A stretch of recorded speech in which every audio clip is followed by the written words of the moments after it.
تمام ساتھیوں کو یا علی مدد. جو ساتھی یہاں پر موجود ہے اور جو ساتھی بعد میں اس کو آن لائن یا کسی طرح سے بھی سنیں گے، ناچیز کی جانب سے بہت ہی عاجزانہ یا علی مدد.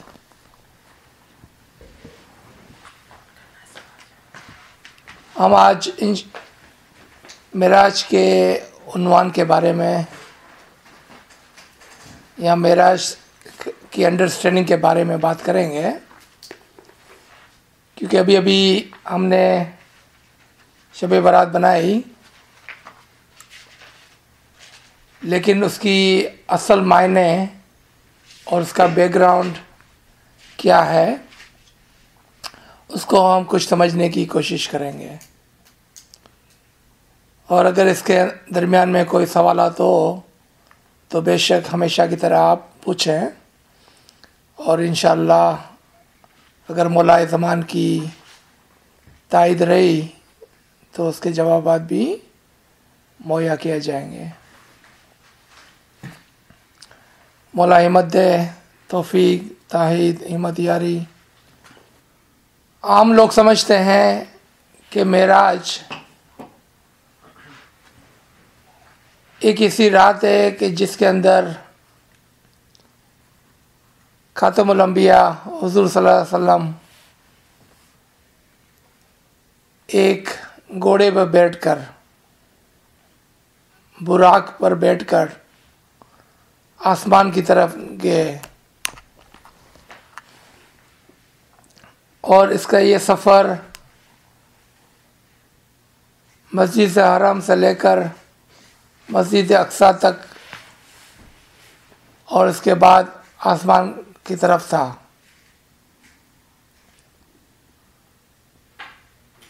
اور کچھ کہانیوں کے اندر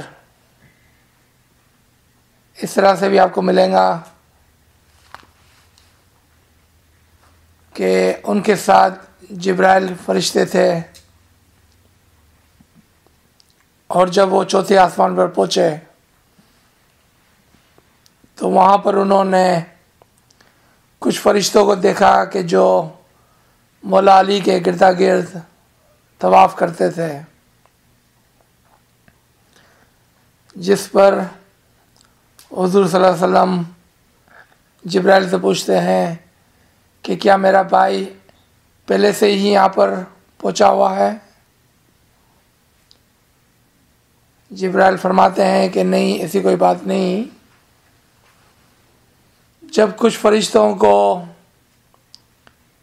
علی کی توصیف و تعریف کے بارے میں پتہ چلا تو انہوں نے درخواست کی کہ ہم علی کا دیدار کرنا چاہتے ہیں. تو خداوند تعالیٰ نے علی کی تجلی، انگلش میں اس کو مینیفیسٹیشن کہتے ہیں، علی کی ایک تجلی ان کے لیے بنائی اور اس کو تخت کرامات پر بٹھایا، اور فرشتوں کو حکم دیا کہ اس کا طواف کریں. اور اتنے فرشتے جمع ہوئے کہ صرف ایک ہی مرتبہ ایک فرشتے کے لیے طواف کرنا ممکن ہوا، کیونکہ وہ لائن ختم ہی نہیں ہوتی تھی.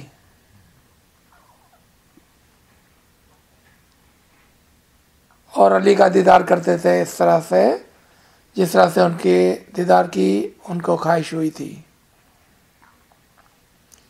پھر وہاں سے وہ چھٹے آسمان تک پہنچے،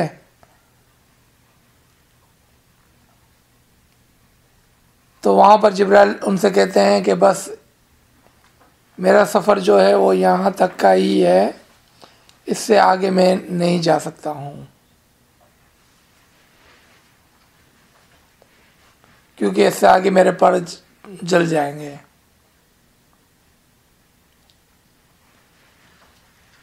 اور حضور صلی اللہ علیہ وسلم اس کے بعد کا سفر اکیلے کرتے ہیں. یہ کہانی ہے۔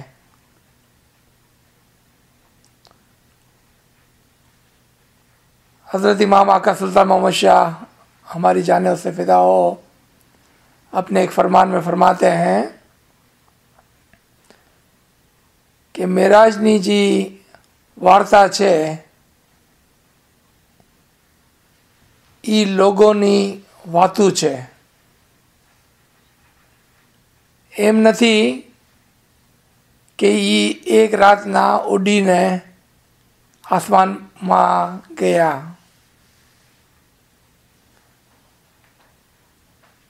اور اسی فرمان کے اندر فردر امام فرماتے ہیں کہ એવું નથી કે એ જમાનામાં ઇબાદત નહોતી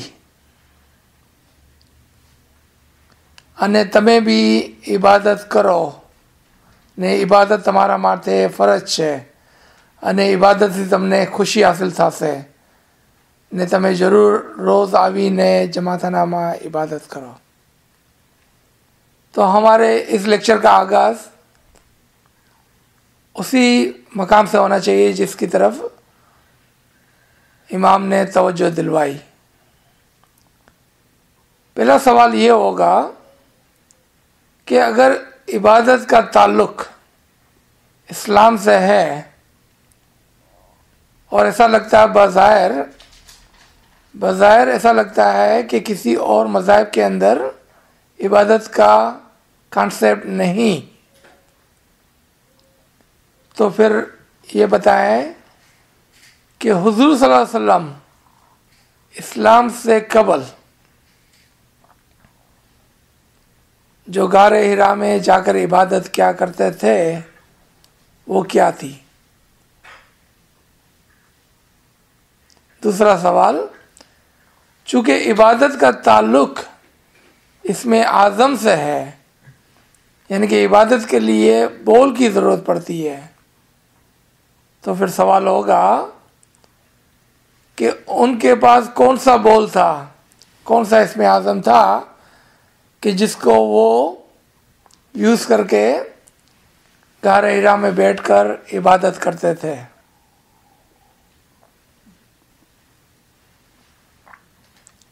تیسرا سوال، چونکہ اسم اعظم کا تعلق امام سے ہے، یعنی کہ بول صرف امام ہی عنایت فرماتے ہیں، تو پھر حضور صلی اللہ علیہ وسلم کو کس نے اسم اعظم عطا کیا جبکہ بظاہر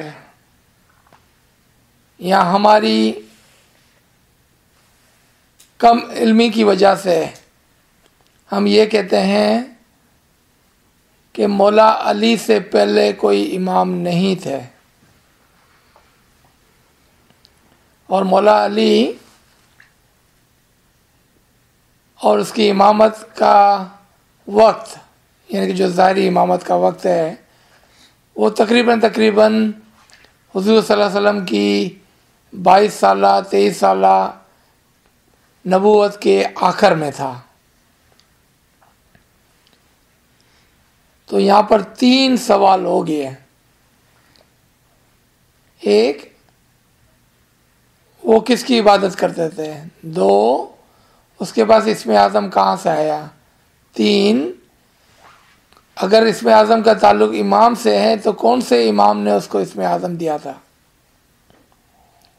کیونکہ بول کے بغیر عبادت نہیں ہو سکتی، عبادت کے بغیر درجات کی بلندی نہیں ہو سکتی، درجات کی بلندی کے بغیر ان کو نبوت و پیغمبری نہیں مل سکتی، اور نبوت اور پیغمبری کے بغیر معراج کا کوئی کانسیپٹ نہیں ہوتا۔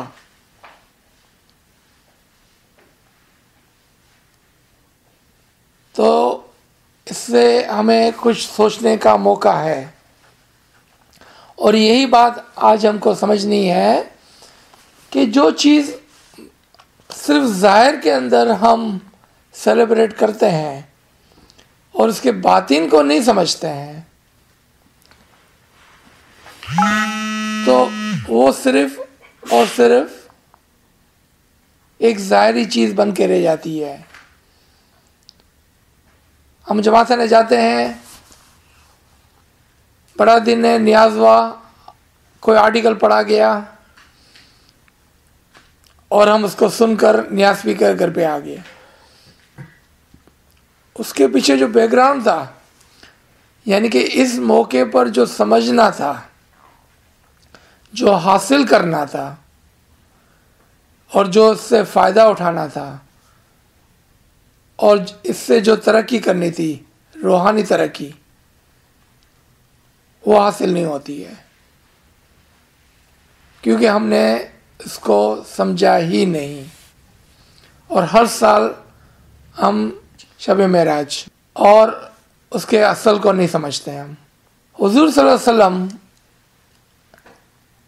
خالی کھولی یا ایسا ہی، یعنی کہ کسی بول کے بغیر عبادت نہیں کرتے تھے۔ ان کو شریعت عیسائی کے آخری امام ابو طالب نے، جو مولا علی کے والد تھے، انہوں نے اسم اعظم عنایت کیا تھا، کیونکہ ابراہیم کی آل سے اور اسماعیل سے ایک امامت کا سلسلہ چلا تھا، اور امام کے بغیر دنیا نہیں ہو سکتی ہے، یعنی کہ دنیا کو چلنے کے لیے امام کا ہونا ضروری ہے۔ آپ میں سے کوئی سوال کر سکتا ہے تو پھر ہم کیوں ایسا سمجھتے ہیں کہ مولا علی کے زمانے سے امامت کا آغاز ہوا؟ وہ اس لیے کہ مولا علی پہلے امام تھے جس کے لیے امامت کا اناؤنسمنٹ ہوا، باقاعدہ اعلان کیا گیا، لیکن امام ہر ہمیشہ دنیا کے اندر حاضر اور موجود رہتے ہیں، کیونکہ ہمارا ایمان بھی یہی کہتا ہے کہ امام کے بغیر دنیا نہیں چلتی ہے اور نہ ہی قائم و دائم رہ سکتی ہے۔ تو پھر دنیا کیسا چل رہی تھی مولا علی سے قبل؟ ایک حدیث ہے، حضور صلی اللہ علیہ وسلم فرماتے ہیں کہ میرا اور علی کا نور آدم سے 14,000 سال قبل خداوند تعالیٰ نے بنایا اور اس کو آدم کے اندر رکھا، اور پھر آدم سے ہوتے ہوتے ابراہیم کے اندر آیا، اور ابراہیم سے اسحاق اور اسماعیل کے اندر، اور اسماعیل سے ہوتے ہوتے میرے دادا کے اندر آیا۔ 2 حصے ہوئے، ایک ابو طالب کو اور ایک میرے والد عبداللہ کو ملا، اور میں اور علی ایک ہی نور سے ہیں۔ یہ وہی نور تھا جو آدم کے اندر تھا، یہ وہی نور تھا جو حضرت نوح علیہ السلام کے اندر تھا، یہ وہی نور تھا جو ابراہیم کے اندر تھا، یہ وہی نور تھا جو اسماعیل اور اسحاق کے اندر رہا، اور اسماعیل سے سلسلہ نور امامت سے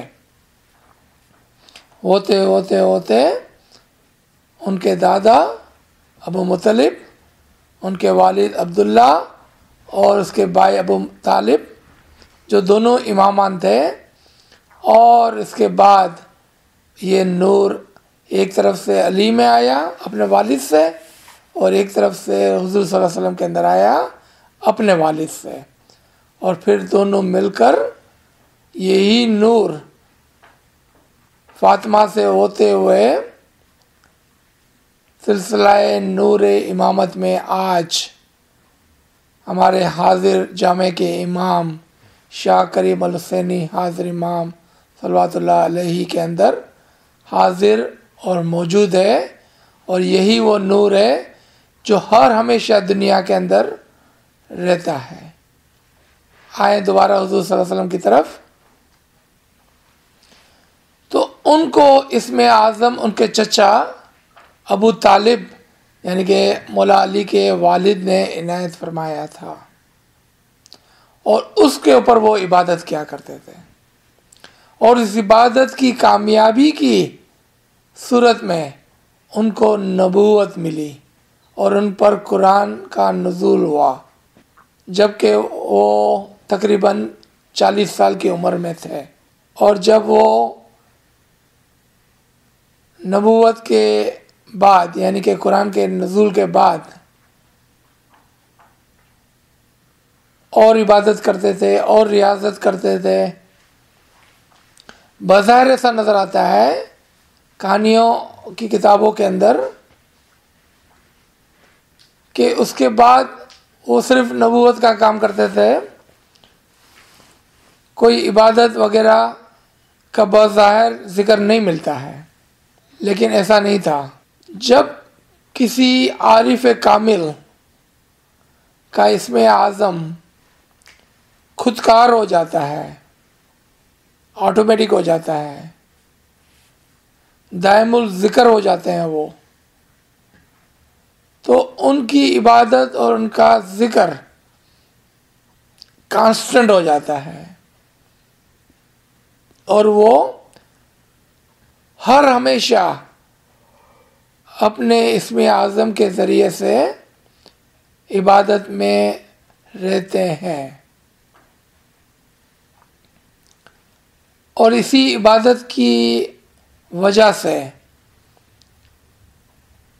تقریباً 12 سال کے بعد حضور صلی اللہ علیہ وسلم کو ایک رات معراج نصیب ہوئی، اور یہ معراج باطنی تھی، بیت الخیال کے اندر تھی، نہ کہ ظاہر میں، لیکن چونکہ لوگوں کو سمجھانا تھا، اور اس وقت دی مین آف ٹرانسپورٹیشن گھوڑا ہوتا تھا، تو انہوں نے لوگوں کے سمجھانے کے لیے یہ فرمایا کہ میں براق پر اڑ کر آسمان پر گیا۔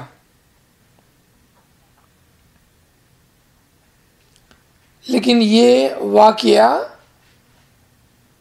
ان کے باطن میں ہوا تھا، نہ کہ ظاہر میں۔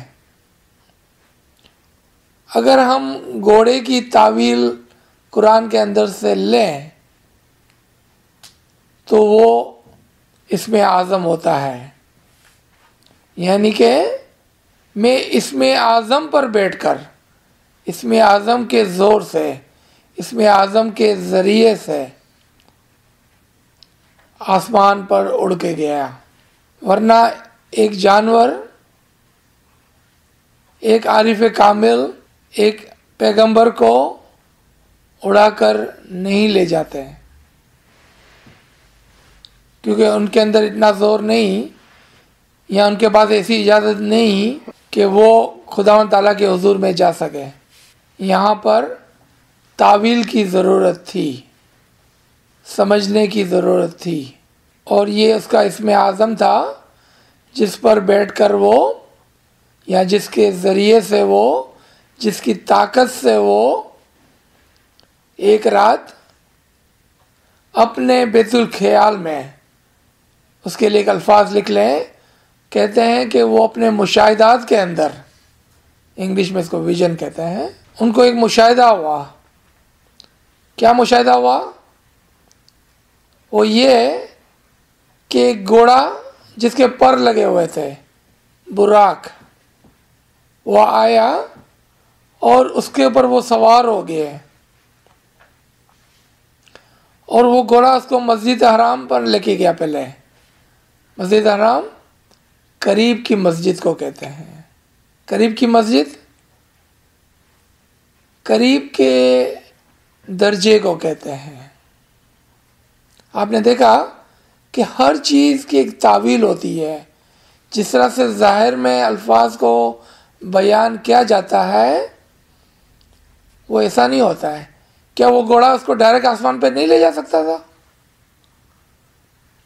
کیوں اس کو ایک قریب کی مسجد میں لے گیا؟ پہلے وہ اس کو قریب کے درجے پر لے کے گئے. کیوں؟ کہ روحانیت کا سفر درجہ بدرجہ ہے، اور یہ سفر ہے، روحانیت کا سفر ہے. یہ دیکھیں آپ، یہ سورہ معارج ہے، سورہ نمبر 70 یعنی کہ 70 آیت نمبر 3 اور 7 کے اندر. قسم ہے درجے والے خدا کی طرف، قسم ہے اس خدا کی طرف کہ جو درجات کا مالک ہے.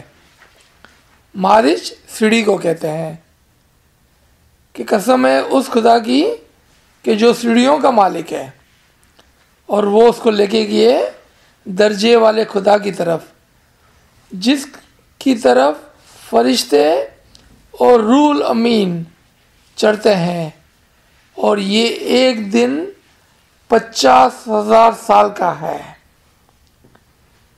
اب 50,000 سال کی ایکسپلینیشن میں اسی آیت کے آگے ہے، ان کی نگاہ میں یہ بہت دور کا سفر ہے، جبکہ ہماری نظر میں نزدیک کا سفر ہے. دوسری سورہ میں دیکھیں، اور ابھی ہم اس کو ایکسپلین کرتے ہیں. یہ 17 کی 1 ہے. معراج کی رات جس کی ہم ابھی بات کر رہے ہیں، ان کو مسجد حرام سے مسجد اقصی تک لے جایا گیا، یعنی کہ قریب کے درجے سے لے کر، اور مسجد اقصی کہتے ہیں دور یا موسٹ فردسٹ، موسٹ ہائیسٹ درجے تک اس کو لے جایا گیا، یعنی کہ تمام درجات کو مکمل کیا گیا. اور یہ درجات ایک آدمی کے لیے، ایک مومن کے لیے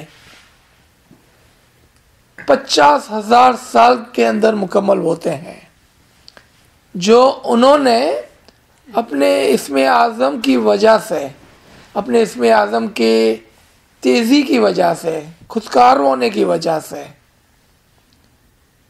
انہوں نے تقریباً 11-12 سال کے اندر مکمل کیا.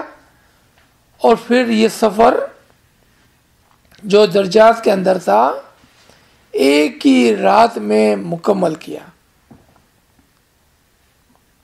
انہوں نے قریب کے درجے سے لے کر دور کے درجے تک کا سفر کیا، یعنی کہ تمام درجات کو مکمل کر لیا. چونکہ یہاں ہمارے پاس رحیم بھائی نام بتایا آپ نے، خالی درجات یہ سب جانتے ہیں درجات کیا ہے اور کون سے نام ہیں ان کے. آپ کی انفارمیشن کے لیے، سب سے نیچے کا درجہ مستجیب کا ہوتا ہے، اوپر معزون، اس کے اوپر دائی، اس کے اوپر حجت، اس کے اوپر امام، اس کے اوپر اساس، اس کے اوپر ناطق، اس کے اوپر نفس کلی، اور اس کے اوپر عقل کلی. اور یہ سارے کے سارے درجات انہوں نے ایک رات میں مکمل کیے. اور عقل کلی یعنی کہ خداوند نور تک جا پہنچے. معراج کہتے ہیں اس مقام کو جس کے دوسرے معنی یا دوسرا الفاظ حضیرہ قدس ہے،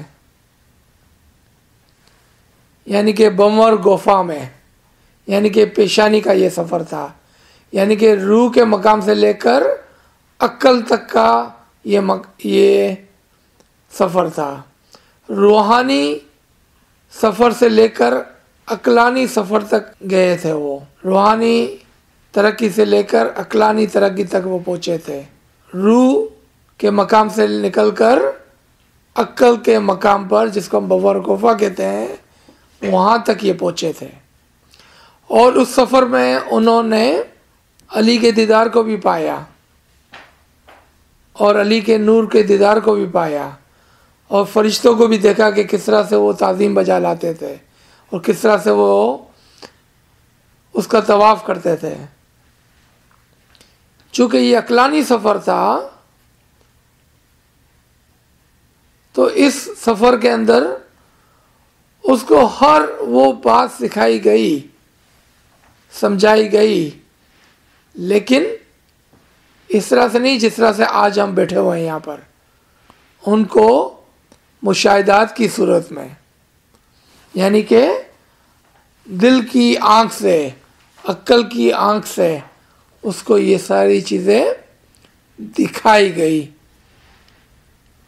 اور وہ چیزیں سیکھنا، سمجھنا اور یاد رکھنا آسان ہوتا ہے جس کو ہم دیکھتے ہیں، اور وہ چیزیں تھوڑی مشکل ہوتی ہے جس کو ہم سیکھتے ہیں، کیونکہ دیکھی ہوئی چیزوں کو آرام سے ہم دوبارہ ریکال کر سکتے ہیں. اور اشارے کے اندر بہت زیادہ تعلیمات ہوتی ہے، تو ان کو اشارات کی زبان میں روحانیت کا سفر کرایا گیا اور اس کو آسمانوں کا سفر کرایا گیا، یعنی کہ درجہ بدرجہ 7ویں آسمان تک لے جایا گیا، جو کہ سب سے اوپر کا مقام تھا، حضیرہ قدس کا مقام تھا. اور وہاں پر اس کو غور عقل کا مشاہدہ کرایا گیا، یعنی کہ عقل کل کا مشاہدہ کرایا گیا. ان کو سمجھایا گیا اور بتایا گیا کہ عقل کل کیا ہے، اور عقل کل کی تعلیمات کیا ہے، اور عقل کل کے اسرار کیا ہے، اور عقل کل کس طرح سے کام کرتا ہے.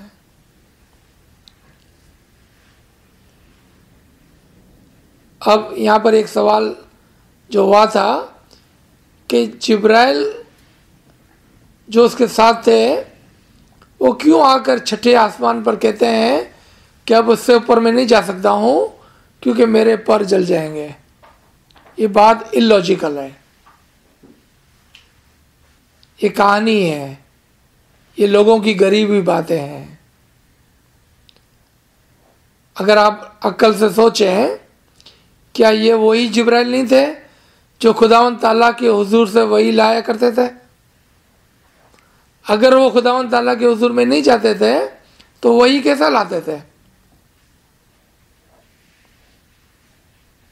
اور آج اس کو کیا ہو گیا تھا کہ وہ کہتے ہیں کہ میرے پر جل جائیں گے. یہ جبرائیل، یہ فرشتہ حقیقت میں حضور صلی اللہ علیہ وسلم کی ایک روحانی طاقت تھی، بلکہ یوں کہنا چاہیے. آپ ناچیز کا ایک لیکچر جو کراچی میں ہوا ہے عبادت کے راستے، اس کے اندر جا کر آپ سنیں دوبارہ اس کو. عبادت کے راستے، اگر عبادت کے راستے ہیں اور عبادت میں راستے ہیں اور آسمان میں بھی راستے ہیں، تو یہ راستے پر چلنے کے لیے جو وہیکل ہے، جو ٹرانسپورٹیشن ہے، جو گاڑی ہے، وہ حقیقت میں آپ کا اسم اعظم ہی ہے. اور یہی آپ کا اسم اعظم تھا جس کو اس نے پال پوس کر زندہ کر دیا تھا، اور جو جبرائیل کی صورت اختیار کر لی تھی. اور اب یہ اسم اعظم اس کے ساتھ ہر ہمیشہ رہتا تھا، اور یہ اسی اسم اعظم کے ساتھ یا اس کے اوپر یا اس کی وجہ سے آسمان کا سفر کرتے تھے، یعنی کہ بلند درجات کے اوپر جاتے تھے، معراج کی سیڑھی پہ چڑھتے تھے، اور روز ایک ایک سیڑھی چڑھتے تھے. آہستہ آہستہ آہستہ آہستہ ایک دن ایسا آیا جب عقلانی قیامت برپا ہو گئی اور وہ آخری سیڑھی تک پہنچ گئے. جب وہ اس سیڑھی تک پہنچ گئے اس مقام تک پہنچ گئے تو اسم اعظم اس کو کہنے لگا کہ میں نے آپ کو وہاں تک پہنچا دیا جہاں تک مجھے پہنچانا تھا، اور اب آپ کو میری ضرورت نہیں ہے۔ کیوں؟ کہ آپ اب عقل کل کے ساتھ، خداوندی نور کے ساتھ فنا فی اللہ ہو چکے ہیں، اور فنا فی اللہ کے بعد ایک انسان کو کسی چیز کی ضرورت نہیں رہتی ہے۔ تو اس مقام پر جبرائیل نے کہا اب میں یہاں سے آگے آپ کو نہیں چلا سکتا ہوں۔ کیوں؟ کہ آپ فائنل ڈیسٹینیشن پر پہنچ گئے ہیں، یعنی کہ میرا کام ختم ہوا۔ اب آپ فنا فی اللہ ہے، آپ اللہ کے نور کے اندر ایک ہیں۔ اب آپ کو اسم اعظم کی ضرورت نہیں، کیونکہ آپ کے پاس اب ہر وہ طاقت ہے جو خداوندی طاقت ہے۔ اور وہاں سے جب حضور صلی اللہ علیہ وسلم لوٹے تو ان کے پاس عقل کلی کے معجزات تھے، اور وہ اپنی روحانی انتہا تک پہنچے تھے۔ اب جو وہ فرماتے تھے وہ سارے ارشادات بزبانی محمد تھے، لیکن حقیقت میں وہ خداوند تعالیٰ کے الفاظ ہوتے تھے۔ یعنی کہ اس کے بعد جتنا بھی قرآن نازل ہوا اور حضور صلی اللہ علیہ وسلم نے جو بھی اپنے زبان سے فرمایا وہ کلمہ باری تعالیٰ ہوا، کیونکہ اب ان کے اور خداوند تعالیٰ کے درمیان میں کوئی فرق نہیں تھا، وہ دونوں ایک ہو چکے تھے۔ تو یہاں پر ایک اور سوال ہوگا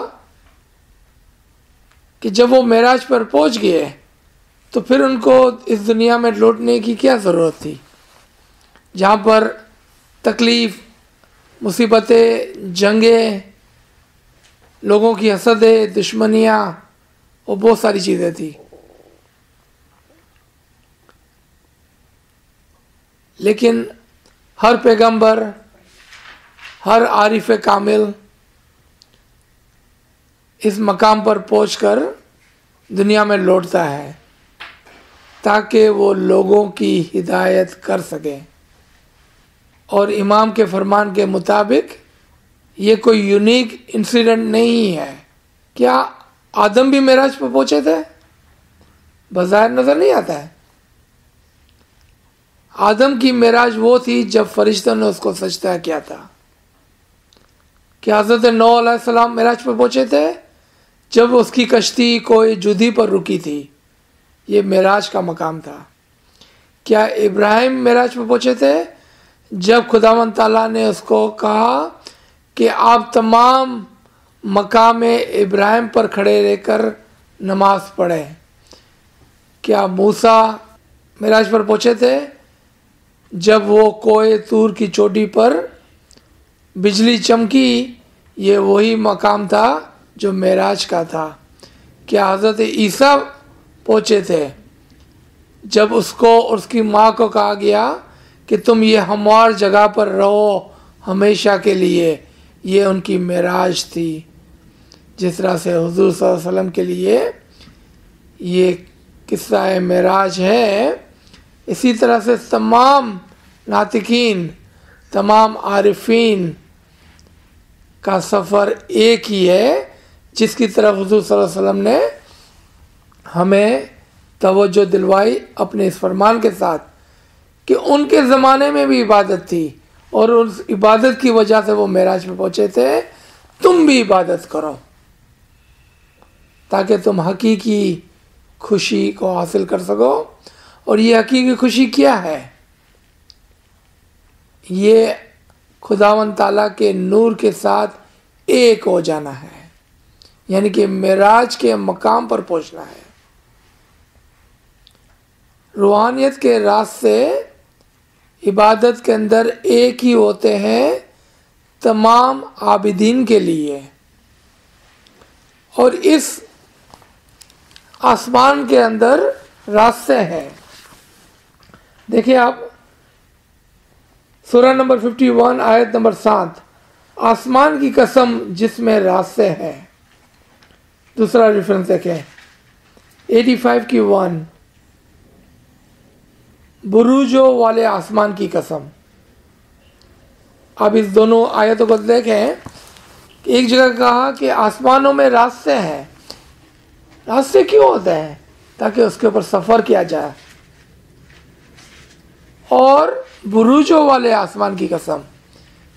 بروج کیسل کو کہتے ہیں، بڑے گھر کو کہتے ہیں، کہ آسمانوں میں بڑے بڑے گھر ہیں. گھر سے مراد ہمارے یہ گھر نہیں، آسمانوں میں ڈیسٹینیشن ہے. پہلے کہا کہ آسمانوں کے اندر راستے ہیں تاکہ ہم اس راستے پہ چل کر بروج تک پہنچیں اور ڈیسٹینیشن تک پہنچیں. اور یہ ڈیسٹینیشن معراج ہے کہ جہاں پر جانے کے لیے ہمیں امام نے یہ فرمان فرمایا. فرمان کا ریفرنس تھا دسمبر کی 4 1964 چٹاگونگ کا یہ فرمان ہے، جس کے اندر مولا نے یہ فرمایا کہ حضور صلی اللہ علیہ وسلم کے زمانے میں عبادت ہوا کرتی تھی. Essence is civil. If you forget the soul, you will be unhappy. Don't forget your عبادت. اب آئے آخری دو ریفرنس پر. ایک ریفرنس جو تھا کہ معراج کی رات کو مسجد حرم سے لے کر مسجد اقصی تک لے جایا گیا. اس کو مسجد سجدے کی جگہ کو کہتے ہیں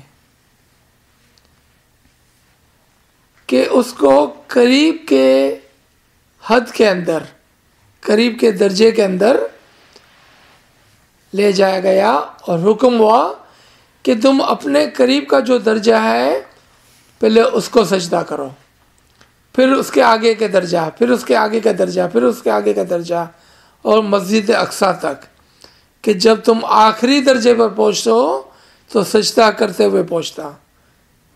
اب یہ سجدہ کیا ہے؟ سجدہ بظاہر سر جھکانے کو کہتے ہیں. اس کے معنی ہے اتحاد کرنا، کہ تم اپنے قریب کے حد کی، یعنی کہ قریب کا جو درجہ ہے، قریب کے جو حدود دین ہے، اس کی اطاعت کرنا تاکہ تم آگے جا سکو.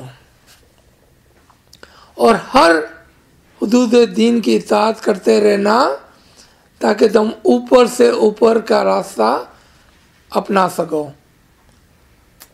اور اطاعت کرتے کرتے کرتے کرتے، کیوں کہ اطاعت کے بغیر نجات نہیں، یعنی کہ امام کے فرمان کو مانے بغیر یہ راستے طے نہیں ہو سکتے.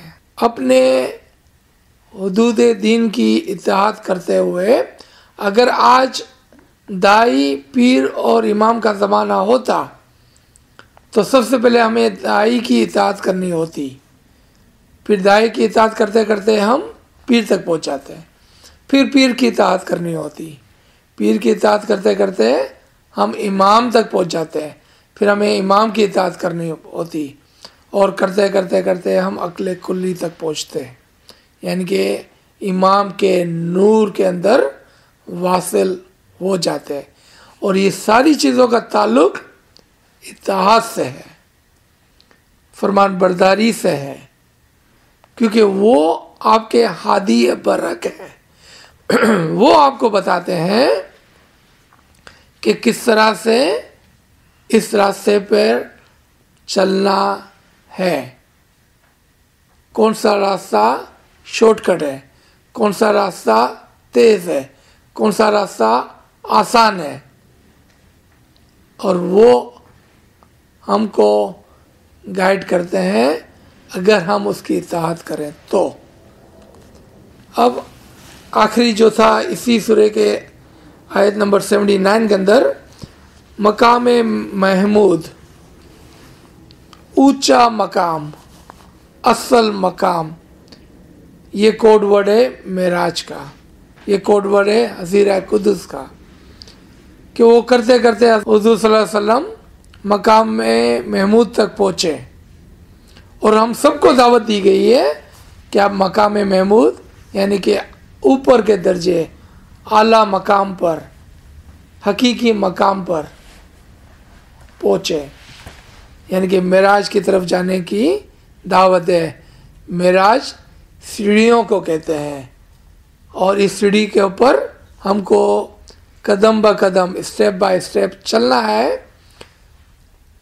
تاکہ ہم بھی اپنے حدود دین کی طرح، اپنے دائیوں پیروں کی طرح، اپنے اماموں اور پیغمبروں کی طرح، اور حضور صلی اللہ علیہ وسلم کی مثال میں ہم امام کے نور تک پہنچ سکے۔ امام کا ظاہری گھر جماعت کا نام ہے، امام کا باطنی گھر اس کا عالم شخصی ہے، اور اس کے نور ہمارا اصل مقصد ہے، ہمارا اصل مقام ہے، جہاں تک ہم کو اسی زندگی میں پہنچنا ہے۔ اگر اس زندگی میں پہنچے تو ایک رات کی عبادت میں پہنچ جائیں گے، اگر ہم نے مرنے کے بعد پہنچنے کی خواہش کی ہے تو مرنے کے بعد اس کا راستہ 50,000 سال کا ہے، جس کی طرف یہاں پر اشارہ کیا گیا کہ وہ ایک رات میں 50,000 سال کے سفر کو طے کر لیا۔ اس زندگی کے اندر ایک کے 100، ایک کے 1000 ہیں، آپ ایک رات کی عبادت میں معراج تک پہنچ سکتے ہیں۔ یہاں مرنے کے بعد آہستہ آہستہ 50,000 سال کے سفر کے بعد آپ خداوندی نور تک یعنی کہ اپنے اصل تک پہنچیں گے۔ انشاءاللہ ہم یہاں پر روکتے ہیں، اگر کوئی سوال ہے تو آپ ضرور پوچھیں۔ یا علی مدد، یا علی مدد۔ آپ نے کہا کہ حضرت عبداللہ اور حضرت ابو طالب دونوں ہی امام تھے، جی، تو نورن اللہ نور کے تحت تو باپ امام بیٹا امام، تو بھائی بھائی کیسے امام ہو گئے؟ ہاں، بہت اچھا سوال ہے۔ ان کے والد عبد المطلب امام تھے، جس طرح سے مولا علی امام تھے، جس طرح سے مولا علی کے دونوں بیٹے حسن اور حسین امام تھے۔ پہلے اس کے لیے ایک حدیث کو دیکھیں۔ حضور صلی اللہ علیہ وسلم فرماتے ہیں کہ میرے دونوں نواسے امامان ہیں، چاہے وہ کھڑے ہو چاہے وہ بیٹھے ہو، دونوں کے دونوں امام ہیں۔ حالانکہ ہم اپنے ذریت کی لسٹ کے اندر مولا علی، مولانا حسین، مولانا زین العابدین کہتے ہیں، لیکن کوئی بھی اسماعیلی ایسا نہیں ہے جو امام حسن کو امام حسن نہ کہتا ہو۔ کیوں؟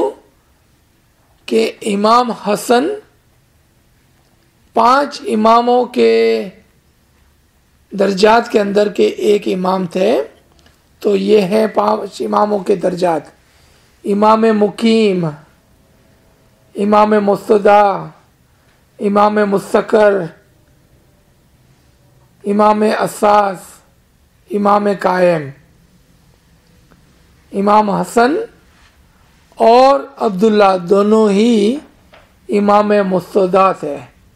امام مستدع کہتے ہیں ایسے اماموں کو کہ جو کھڑے رہ کر اپنی امامت کا اناؤنسمنٹ دعویٰ نہیں کرتے، یعنی کہ وہ اسم اعظم اور امامت کی گادی پر نہیں بیٹھتے ہیں، لیکن ان کے اندر امام کا نور رہتا ہے، اور ان کو امام مستدع یعنی کہ انٹرسٹڈ امام کہتے ہیں، یعنی کہ ان کے اوپر امامت کی نور کا بھروسہ کیا جاتا ہے، ٹرسٹ کیا جاتا ہے، اور جب موقع ہوتا ہے تو وہ اپنے نور کو حقیقی امام برحق، امام مستقر کے اندر لوٹا دیتے ہیں۔